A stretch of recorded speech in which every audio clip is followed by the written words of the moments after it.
everybody, welcome to another episode of Simply Nerdy. I'm your host, Steven. I'm joined today by Anthony. Hey everyone. We are here to talk about Pokemon and more E3. We will first start with Pokemon. So I have to say, Steve, we've made enough recordings on this channel for everyone to know that I'm a bit of a Pokemon heretic, but this one might be the closest I've come to being genuinely interested in any of them, and so it's kind of gotten me excited to see what more they have to show us before it launches. But what do you think? First impressions. Same. I am not one to play Pokemon. Andrew is our Pokemon guy. I loved Pokemon Let's Go Pikachu, and the direct here that they showed recently kind of sold me.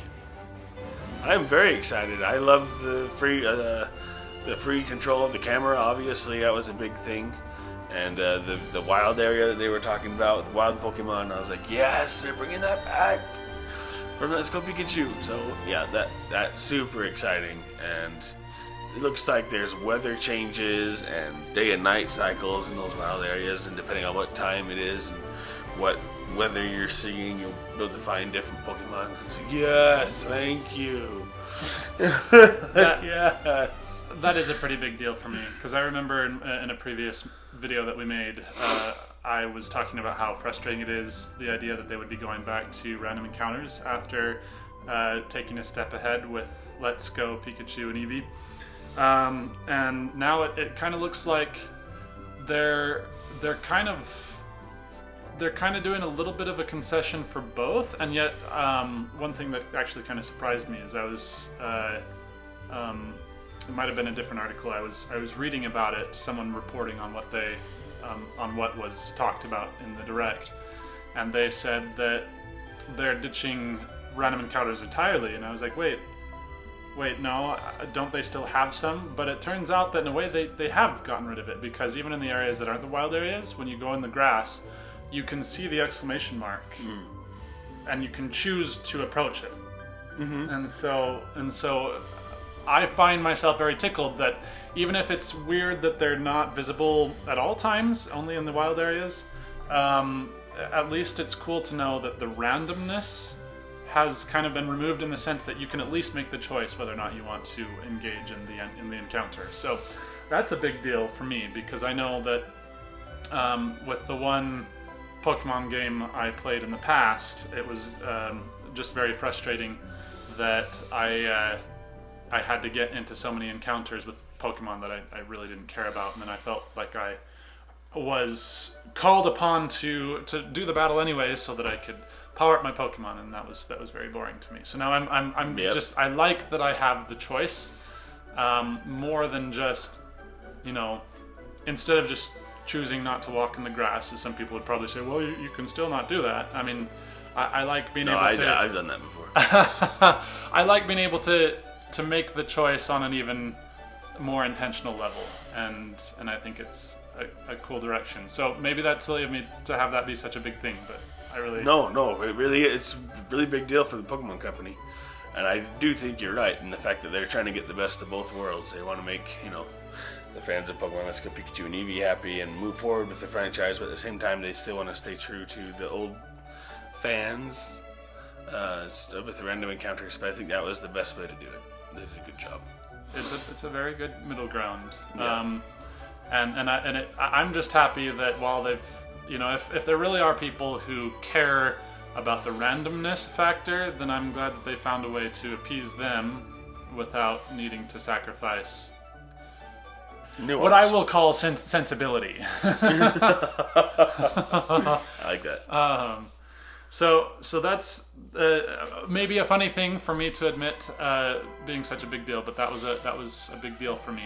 And I think the other thing that was probably the biggest deal for me was the wild areas. Agree. Love the wild areas. I can't wait. And it's not just because you can see the Pokemon. I like how much it seems like there's going to be an exploring element. I think a long time ago we made a recording about the idea of having a Pokemon game that was like Breath of the Wild, and I think after the last Direct, before this one that we saw, we thought that was proof that it wasn't going to go that direction. So it's actually kind of a pleasant surprise to see that they kind of sort of are. Yes. Not They're moving not in that direction. entirely. I mean, like, there's not the type of freedom that there's not probably anywhere near the type of freedom you'd have in Breath of the Wild, but still having these gigantic areas for you to explore, and it sounds like there's interesting things to find more than just the Pokemon, was kind of an exciting development for me, where I feel like in past Pokemon games, literally the only thing you can get from exploring is more Pokemon, which maybe is the point of Pokemon, and maybe that's why the series to this point has been lost on me, and I'm just a hopeless heretic when it comes to Pokemon. But I like the idea that there's something more to do, something more attractive than just Pokemon. Yes. And so that's exciting to me too. Agreed. What did you like most about the wild areas?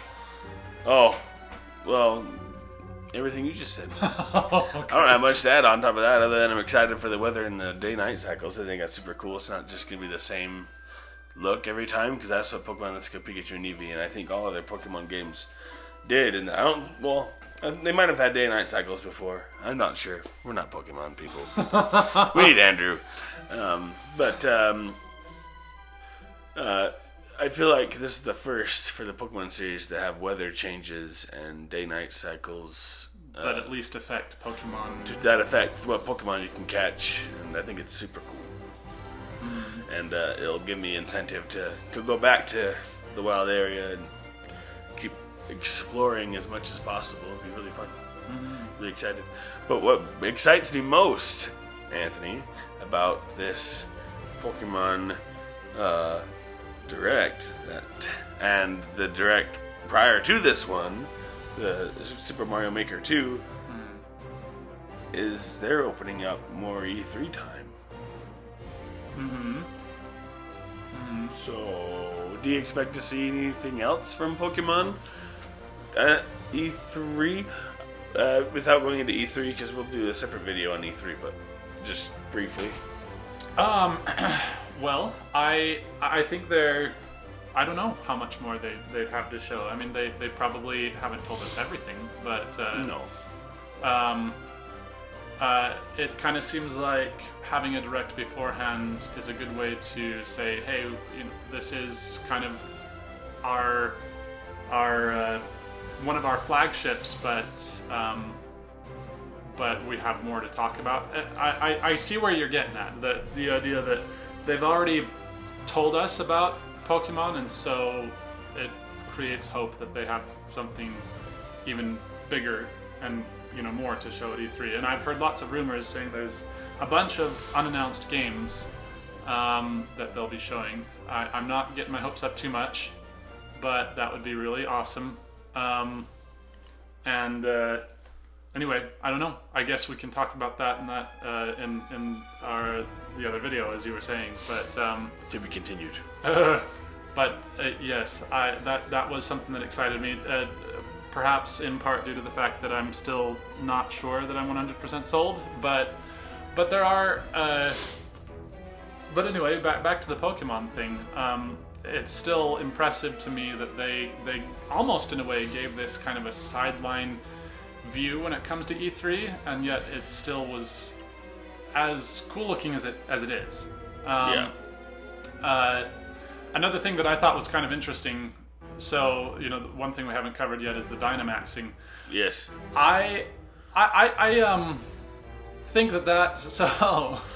Let's just say my brother was talking about this, and he was saying that it seemed like a lot of adults aren't really sold on it, but he has a 6-year-old son who is huge into Pokemon, and that was the thing that excited him most. And he was saying he was saying that the Pokemon company knows what they're doing, who their one of their most important core audiences is, and I think that's probably true because Yeah. the large size thing is not that big a deal to me. It's just like, whoa, a big Pokemon with increased attack power and stuff. That's cool enough, I guess.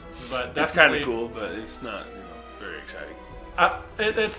it's I think it's cool in the sense that it's a new mechanic that could really make things a bit more interesting than just the typical throw your Pokemon in, make it so that it's strong against what the Pokemon you're fighting is, and attack it until it's weak. Yep. I think it's kind of Yep. adds a strategic wrinkle that is something I always appreciate in RPGs.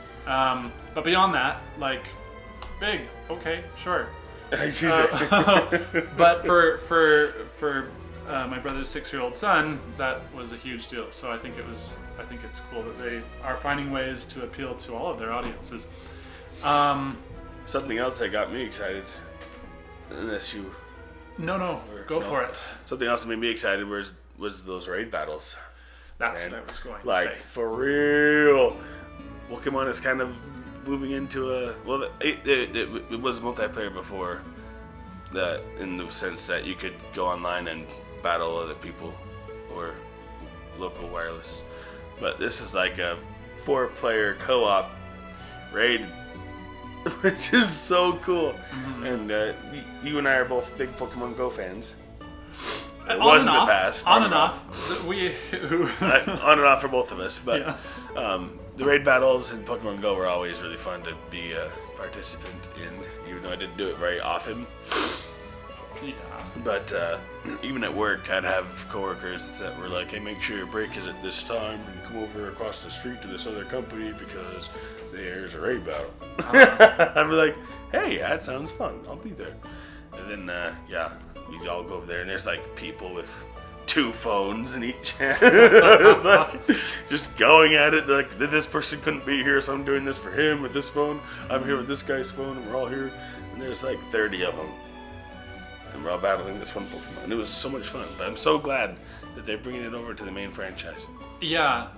That's honestly the thing that I think I liked most about the Dynamaxing thing is that in a way it was kind of what spurred the Max Raid battle idea. Mm-hmm. So that's why the Dynamaxing is actually kind of exciting to me. It's not the size thing; it's the cooperative play, because that's another thing I'm much more a fan of co-op than I am competitive.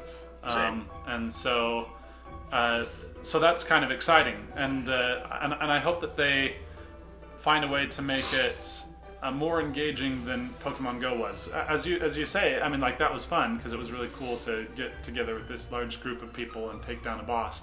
But I'm hoping that they don't sacrifice any of the battle system complexity to make that possible. I hope there's not like some sort of concession they make where, like, okay, since there's 4 of you and like turn-based strategy might be a little bit weird to try here, let's just have you all mash the A button really fast. Oh no. I hope they don't do something like that. No, I guess I highly doubt it. I don't think so, because that would be really unfortunate. The battle system looks about the... we'll edit that out.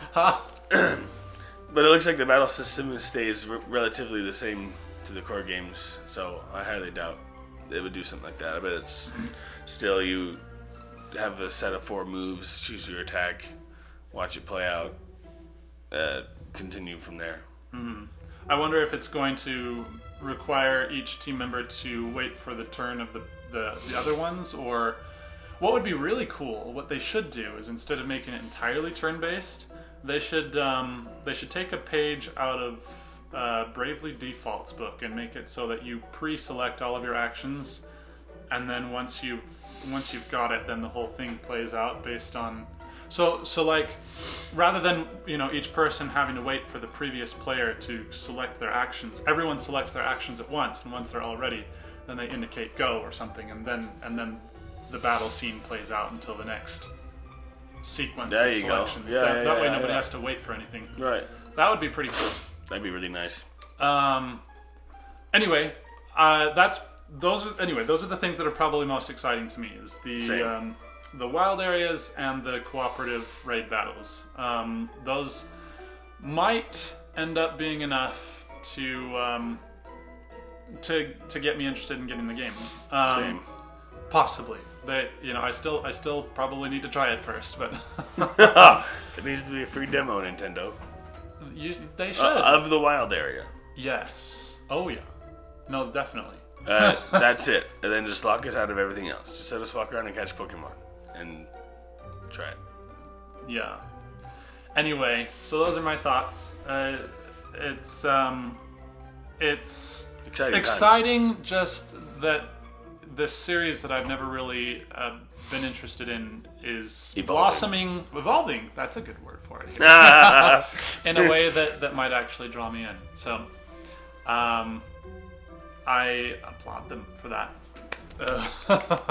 Now we just need to find out what Andrew's thoughts are, if he is as sold as we are. To be continued. We'll have a talk with him.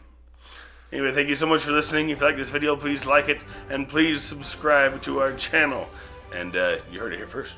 Yeah, you'll have to let us know your thoughts in the comments. Just to, are you excited for what they're doing with it, or do you have concerns? Let us know. And until next time, keep it nerdy, guys.